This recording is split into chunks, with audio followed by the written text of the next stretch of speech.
Hi, my name is Rick Landman.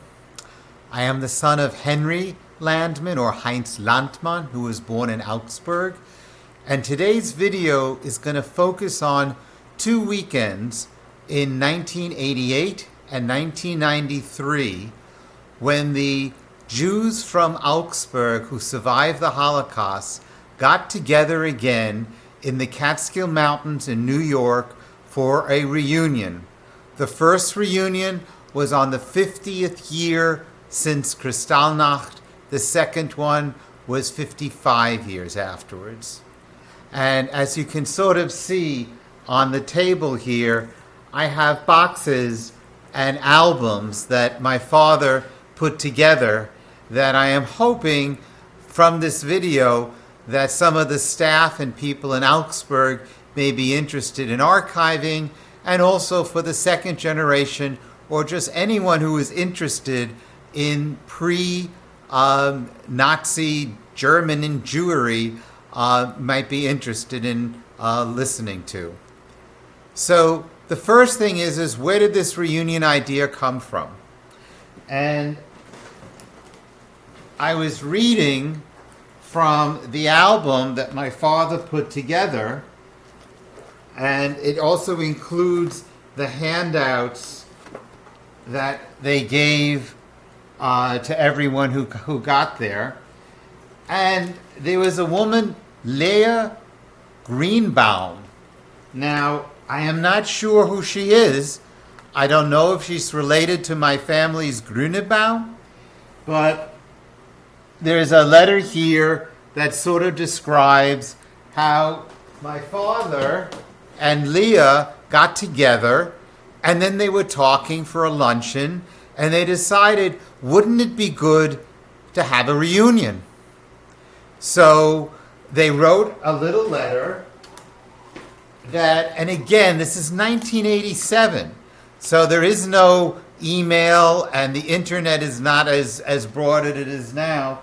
And they basically wrote a letter to Dear ehemalige Augsburger, and then a few of us have decided to spend a weekend together in one of the nicest hotels in the Catskills, and basically for a 50th reunion. If you're interested, will you please write back to us and make a copy of this and send this to any other relative or friend that you know from Augsburg. So between Leah and my father doing this, and then Gernot Römer using his mailing list and doing this, it continued to grow and to grow until finally there were enough people that committed that they would come from around the world, from South Africa, Israel, Germany, America, to have this reunion. So another woman, and I found her picture in the 1993 photo album. Her name, see if I can do this. Yes. Okay. So this woman's name is Gusti Ackermann. And Gusti Ackermann was not from Augsburg, but with a name like Gusti Ackermann, I bet you she was a German Jewish refugee. I remember her. She was running the B'nai B'rith annual vacation in the Catskills. And my father contacted her and said, can we have like a booking of 50 rooms? We want to have the Augsburger reunion be part of your larger weekend. And Gusti agreed, and she was very helpful in doing a lot of the administrative work because she was more than happy to have 50 rooms booked by the Fallsview. The Fallsview is the location for the 1988 reunion. The Nevele was the location for the 1993 one.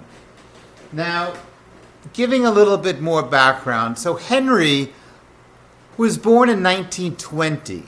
So on Kristallnacht, 1938, he just turned 18. Under 18, you could go on a Kindertransport. Over 18, you went to Dachau, and then my grandfather, Joseph, who was the official at the Sportsplatz in Augsburg, he was able to be released early from Dachau. They needed him to sign over the paperwork. He was able to get to London and the United States and fill out paperwork to get Henry out of Dachau, and on April 15th of 1939, get Henry to London. Henry was then an unaccompanied teenager without speaking English, living basically by himself in London, waiting for the United States to allow him to cross the Atlantic to New York. But before he left on April 15th, he packed a lift, a big wooden crate that the Gestapo oversaw what was being packed, and they allowed him to take furniture, clothing, Judaica, and photo albums. So my father had many of the photographs from their life when the Jews of that generation were in the Sportsplatz. They were thrown out of school, they were isolated and segregated together. But that is how my father put together, and again, this I never really saw until I just went through the boxes. It's made out of metal. And I don't even know the technology of how he did this, but he took all of these photographs, brought it to a place that then made about 100 paper little photos, which we did hand out to everyone who came to the reunion. Now, another thing about Henry, because he was thrown out of school in Germany and then went to Dachau and then lived on the streets of London, when he came to America, he was too old to go to school. So he had to go to work in my grandfather's fur business. Then he joined the U.S. Army, and he was there when the 3rd Infantry liberated Dachau, and was there when the 3rd Infantry liberated Augsburg, and they allowed him to go a day or two earlier. So technically, Henry was the first United States soldier to enter Augsburg, and his army uniform is in the Jewish Museum in Augsburg. But as a result, Henry never learned how to type. He learned English by himself, and we never really discussed this at all while he was alive. We just took for granted I became his secretary. I did all of the typing in English and in German. I did all of the calligraphy work on my computer. I did all the Excel spreadsheets. When email then became available, I became the intermediary between Gernot Römer and my father.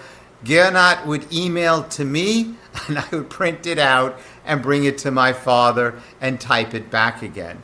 So as a result of me being the secretary, I also accompanied my father on all of the trips back to Augsburg when he was making speeches, and I also typed up the speeches.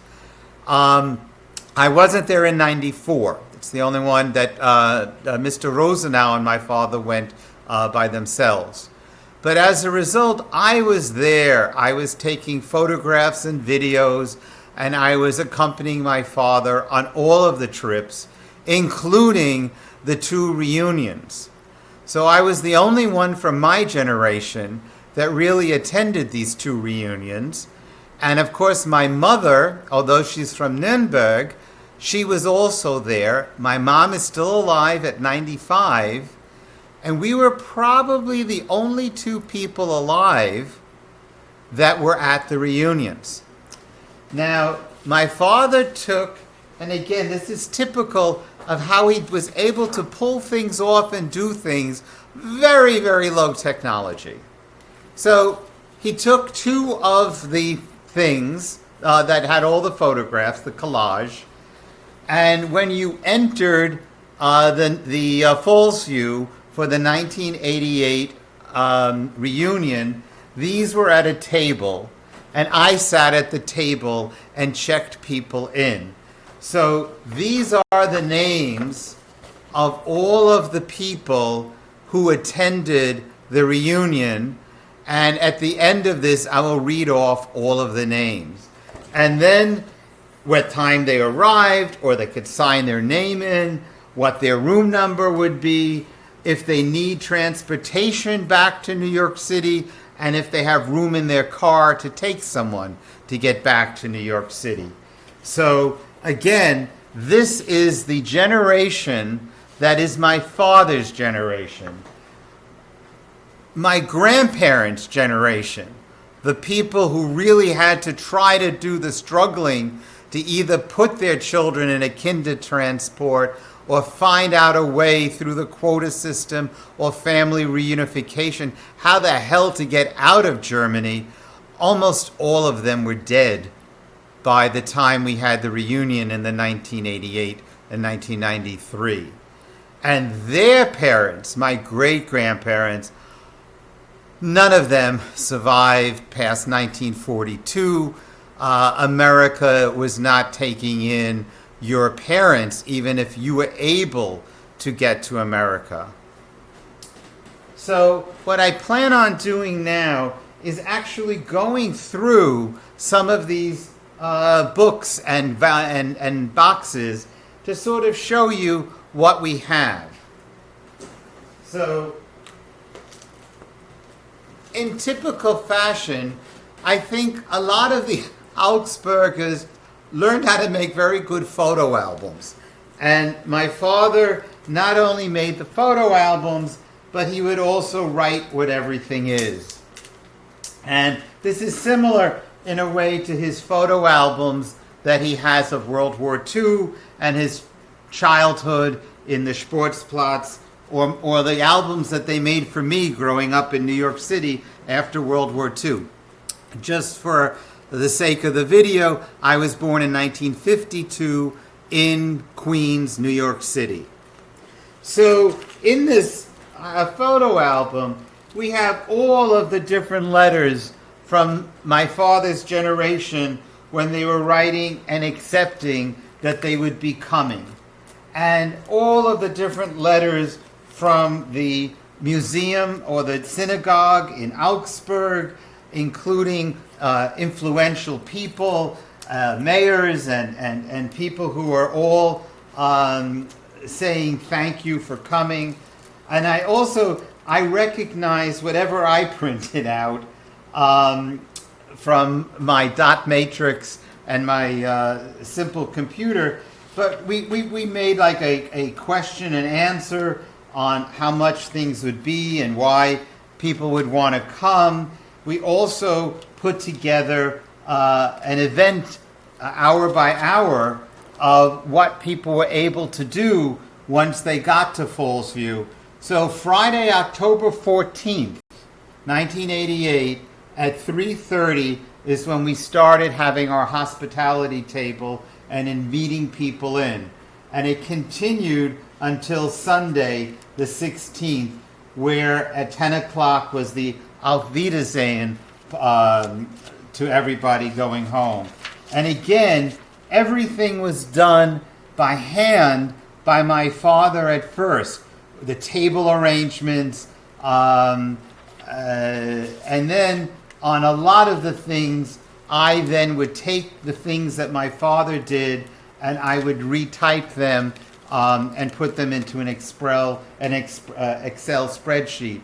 And again, I recognize all these names. There are several Rosenau, but this one is from Hugo. These are just letters again that people were writing to my father. And again, these were in English and in German. Sehr geehrter Herr Oberbürgermeister Breuer. Sehr geehrter Herr Senator Spagoini. So these were all things, and actually my father and Johnny Englander signed these. I have a feeling Johnny wrote them, and I just typed them up. And then again, we had articles that were written by Gernot Römer in the local Augsburger newspaper. Wiedersehen zwischen Freunde und Wehmut. And then there's a photograph of the whole group. Trying to see if I can get that. And again, my father wrote everyone's name down so that we would be able to tell who was in the picture.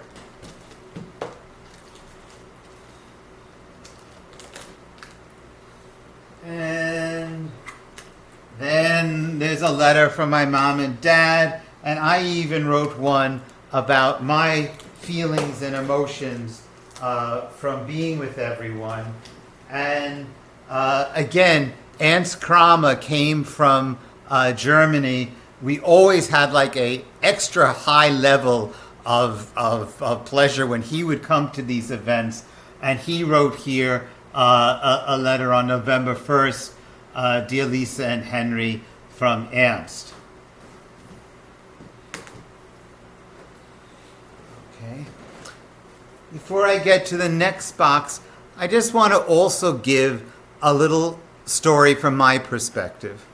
So I grew up in New York City during Separate but Equal, and the way the developer in my parents' development, they made the entire block Jewish. So we did have Irish and Italian Catholics around, but on our block it was 100% Jewish, almost. 2 exceptions at the end. But my family was the only one where it was my father that had an accent and sounded like a German Jew, when all of the other people, it was their grandparents who had a Yiddish accent and had a Yiddish way of speaking. But on my block, no one ever gave me any feeling of being uncomfortable because my parents were refugees from Germany. And because my father was also a U.S. soldier and got the house through the GI Bill and all, we were all part of the same group. And growing up, I didn't really know of that much animosity and hatred towards German Jews, especially when if my parents had to go someplace for staying up late at night, they would drop me off with my Oma and Opa on Broadway in Washington Heights, and I would stay with them for the weekend. And in Washington Heights, people spoke German on the sidewalk, and my Opa basically spoke German all the time, weil sein Englisch war nicht so gut. So it wasn't until I was sort of very surprised at one of these reunions. I'm not sure if it was at the Nevele or the Fallsview. I do remember it had a huge lobby and with sort of like Art Deco rounded sofas that we were sitting on. And the way it would work, we had posters that I made that would tell the people where to go to. And we put it in 2 languages. We put it in German and we put it in English. Because again, some people were living in Israel and their English wasn't as good as, say, their German. So I had the posters up, we handed out the programs, and people would go into a side room and have a presentation. When that was going on, I would leave, because again, this wasn't my generation, and I would sit on the sofas and I was reading a book. So while I'm sitting there reading a book, some of the other patrons from the B'nai B'rith group that weekend were sitting there, and then you hear one would say something like, "Shirley, did you hear? The Nazis are taking over the place. The chutzpah that these Nazis are coming." And I'm like sitting there listening, and I'm going like, oh my God, they're talking about my father and the Augsburgers. So I very politely said to them, "Excuse me, these aren't Nazis. These are Jewish refugee Holocaust survivors who are getting together for the first time in 50 years from all over the world to get together again and see each other as part of a reunion." And she says, Germans are German." Whereupon I just took my book and got up and went aside. But I didn't ever realize the animus that people still had towards German Jews in 1988. So, that's one story. Now, okay, I'll show this. And again, the reason all of this was kept by my father is that I think he wanted all of this to be preserved. And again, I just love Nevele, Nevely. But, so here is where my father kept all of the financial information. So everyone who came and wrote a check, and every 10 cents that my father spent on Xeroxing, and all of this is in this folder. This is the economics that put the reunion together, including there are examples of some of the Excel spreadsheets that I made so that we were able to keep track of things.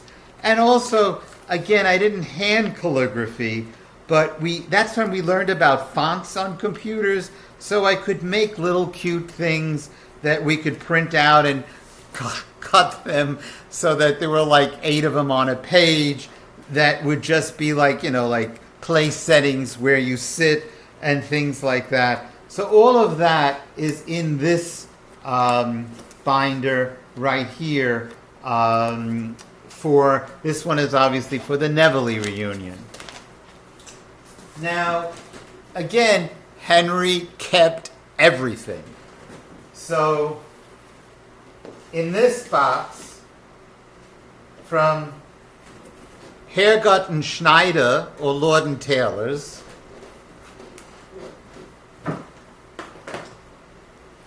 my father kept all of the correspondence that came back just dealing with accepting that you were coming. So this one I see is from Johnny Englander, but I took one from a distant relative of mine just to sort of show. So this is from Mr. and Mrs. Walter Sturm. This is the actual letter. Dear Lisa and Henry, we hope to see you before October. I hear your Schnapps idee turned out to deserve champagne instead. You and Leah are to be congratulated. And then my father would make a Xerox of the deposit and the actual check. And by the way, for that entire weekend, it was $305 for these rooms. Again, it depended on which room you were staying. And then he would make a little slip that would give the address and the room number and everything. So my father, and then, let's see what this was. Yes, and then I would print out a sheet that my father then was able to use with their arrival date, how they're coming, and all of that other sort of information. And another letter from Walter. Judging by your most impressive reunion letter, you should something and manage one of the current presidential elections. Kidding aside, our congratulations. So, jetzt darfst du eingebildet und werden. See you soon. Love to Lisa. So again, these are people who haven't really seen each other that much in 50 years. But the instant they got together, they recognized each other, which I was sitting there going like, I'm glad I made name tags. So in one of these boxes,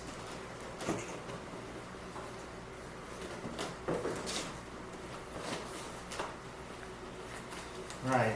So in these boxes, we had a name tag so that everyone would be able to have a clue as to who the person was when they met each other for the first time. And then obviously, besides photo albums, I think that's Mr. Rosenau, That's Anne Weil,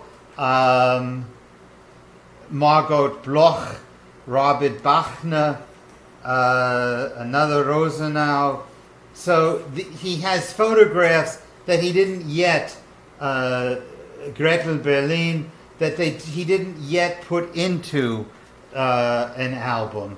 And again, this one probably should be like the main picture with my father. That was one of the posters that we made that I used to put around the Fallsview so that you knew where the meeting rooms were and where the breakout rooms were, etc. And then again, my father, he would keep folders. This one is the 1993 one. And again, this is with people writing letters, thanking him. And some of them, this is from the Hotel Bayerisches Hof in München.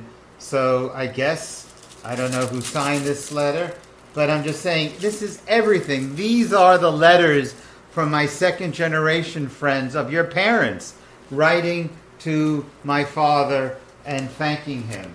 And again, these are some of the responses and the letters that I typed, including the different spreadsheets and charts that I made.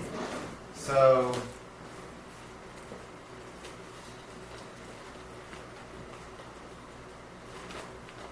all right.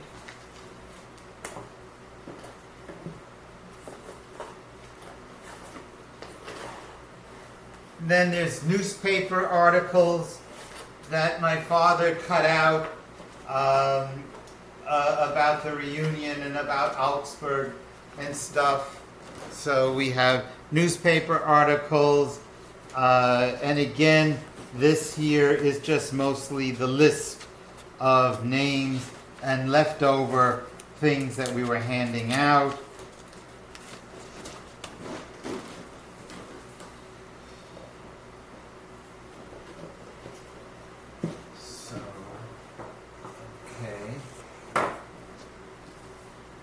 So now, let's see if there are any other pictures. This is from 1993. Oh yeah, there was the other interesting thing to note. I am now older than my father was at the 1988 reunion. And they took photographs of Henry playing tennis. And I say to myself, I couldn't do this now. But my father was 68 in 1988, and he was playing tennis. And again, they would play tennis with each other. So some of these people were saying that they didn't play tennis for the last 50 years with somebody, and they got together again, and they were playing games together. And then, as I said, someone else, not me, took these black and white photos.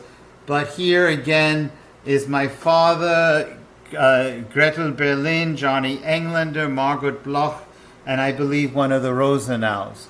So all of these pictures really should go someplace. Now, here is also an example how I didn't have a computer that had German Fraktur, but I had a font. It was probably like Old English or something that looked to me sort of Germanish. I am proud that I was able to put an umlaut. I don't know how to do it now, but I was able to put an umlaut on things. But my father would first either use his stationery from when he was Joseph Landman and Company Incorporated, and he would write on the other side, and he would write them in English or on scrap paper. So he would first write these out in English, and then I would type things up for him, either in English or, as I said in this one, sehr geehrter Herr Oberbürgermeister. I wrote it in German with a fancy font. And again, this is not the reunion, but the year afterwards, they invited my father and Mr. Rosenau to go back and speak to the school kids and all. And again, my father here put most of the pictures back into an album and describes what each one of the pictures are. So something like this again also should probably be in Augsburg in their museum there. And then as we all have in the back, the things that he didn't yet put into the album sometimes are even more interesting. Here's a letter from Bezirksheim at Pflege from Berzig, Schwaben. I have, again, no idea really what these things are, but these things are all probably related to the program that when he went in 1993, including a copy of Manishma, which there was a Gertrude Kellermann from the Christian Jewish Gemeinde. And I remember on 9/11, when I was sleeping on the floor in my office, I was writing letters to her because I figured it was 6 hours ahead and they were awake. So she was getting my minute-to-minute of what was happening to us in New York City on 9/11. So that's basically most of this particular box. But I also want to just end this with one story about my father. I was so blessed and didn't realize it, but where other children's parents came out of the Holocaust bitter and mean, Henry, I think in a way, because he went back to Augsburg at the end of the war, and he continued keeping in touch not only with Gernot Römer and Robert Bachner, who was a Christian, who he made the head of the Jewish community in 1945, but he kept in touch with the people there, and he grew up without that bitter hatred.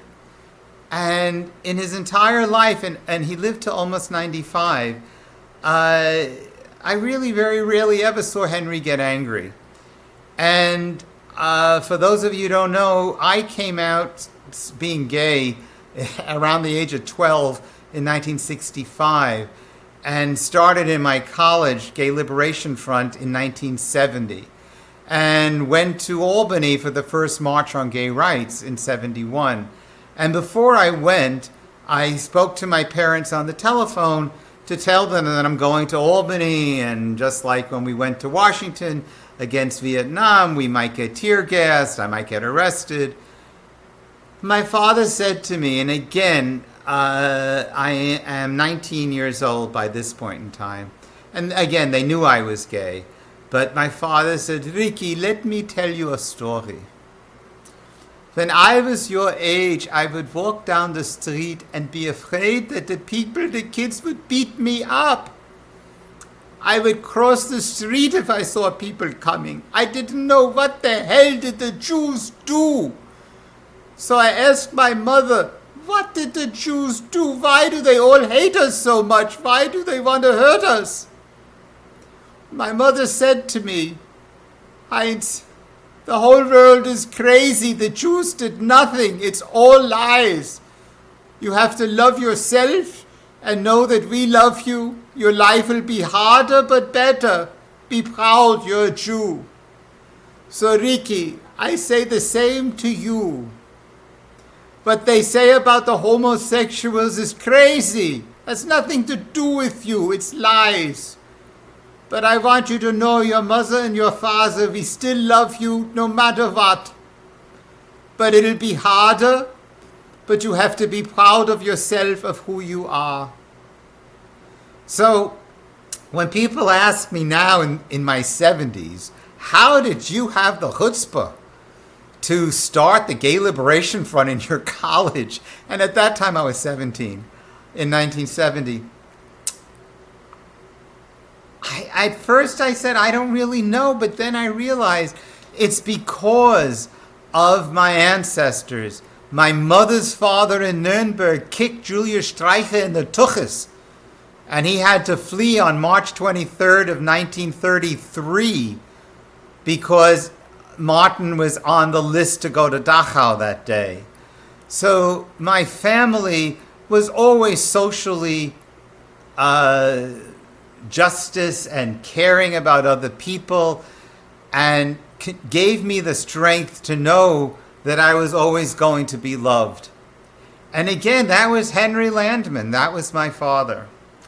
So to conclude with this, number one, I am hoping that the museum in Augsburg gets together with me somehow to figure out these boxes. And then I have in here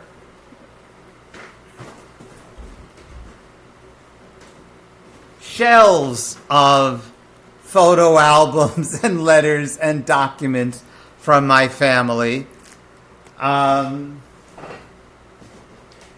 also have the steamer trunk that Joseph Landmann used when he left Augsburg to get to New York, which I think should go to the museum.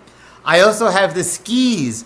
Henry had blue eyes and didn't look that Jewish, and he hung out with his Christian friends until like 1937. He went skiing, and Rudolf Hess came down the mountain, and they all saluted and schmoozed with each other. I have my father's skis, because again, he was able to pack a lift. So the things that I have in my apartment, a lot of these things are from Augsburg. The needlepoint is from Regina Landmann. My grandmother made that. So again, I have to somehow figure out where all of these things will go to. I do not have children, so that's another reason why I'm making these videos. And on my mother's side, I just found out today, in this town of Neu-Isenberg, my grandmother's aunt, Helene Kramer, ran an orphanage with Bertha Pappenheim, and Bertha gave her a necklace that Helene gave to my Oma, that Oma gave to me, that I think should go back to Neu-Isenberg, and they're going to put together a little collection dealing with Helene Kramer, and they asked me today, how can they get a copy of my book, which I usually tell people go to my website, www.infotrue.com, but I didn't know you can't get it from Germany. But I now found out I will put a new link in. They can get it through The Hague in Germany. So that's the whole picture. I have now made about 5 or 6 of these videos. I also think that the second generation maybe can include this in their newsletter. It is on my infotrue.com website under the page for videos. And again, it's another way of me being able to tell some of the stories that I've heard, because I was blessed. Henry lived until he was almost 95 in 2014. So I heard all of his stories. My Oma lived till 96, until 1998, so I've learned her stories from World War I and World War II. And my mom is still alive.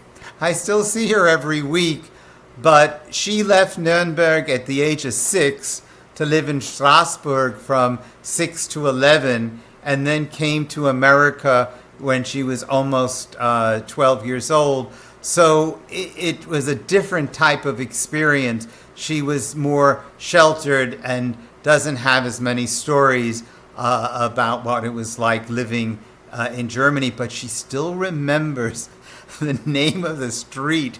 If you ask her, in Nuremberg, where did you live? She still remembered Humboldtstraße, and I looked it up, and she lived at 110 Humboldtstraße, and went on Google and showed her a picture of what her apartment house looks like today. So with all of this, I say, vielen Dank für alles und auf Wiedersehen, and I'm hoping that this leads to something else. Bye.